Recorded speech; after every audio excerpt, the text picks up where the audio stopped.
Доколку деновиве на платните списоци на наставниците во 50 основни училишта низ државата не бидат внесени додатоците за прековремена работа поради делењето на паралелките на две групи согласно антиковид протоколите за работа, тие ќе штрајкуваат. А од солидарност можно е да не заврши учебната година со подготвени свидетелства и педагошка документација во целото основно образование. Децидни се од СОНГ.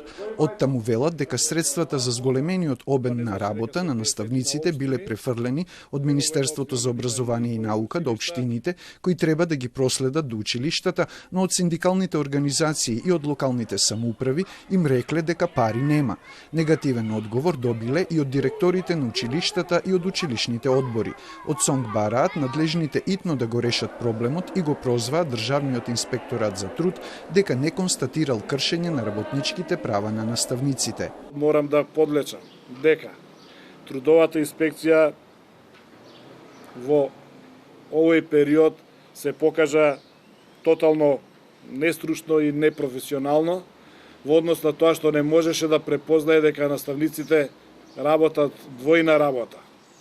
Од таа причина навистина се губи вербата во институциите и луѓето практично губат верба за живот и за престојување во државата. Ова е трагично, ова е страшно.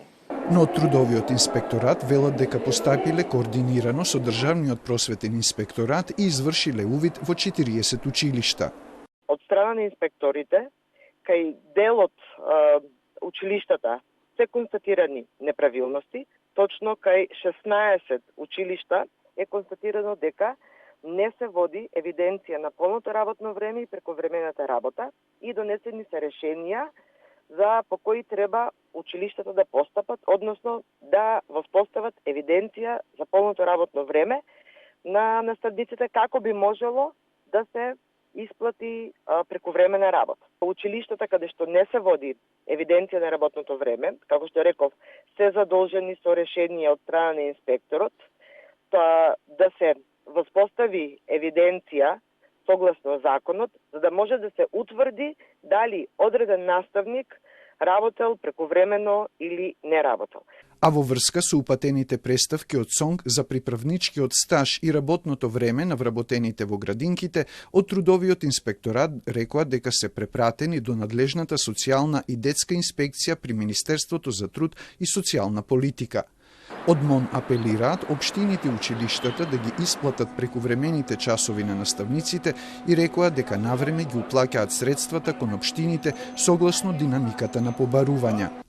Министерството за образование и наука уште во месец октомври 2020 испрати писмо до сите училишта со кое ги потсетува на законските обврски, дека за наставниците кои извршуваат работни задачи повеќе од полното работно време треба да им се исплати надоместок за прековремена работа, за што се обезбедени средства. Поради неисплатен додаток на плата на наставниците, одлучено е дека учебната година нема да биде завршена во едно основно училиште во Куманово. Прековремената работа на наставниците е исплатена во училиштата во 10 општини во Македонија.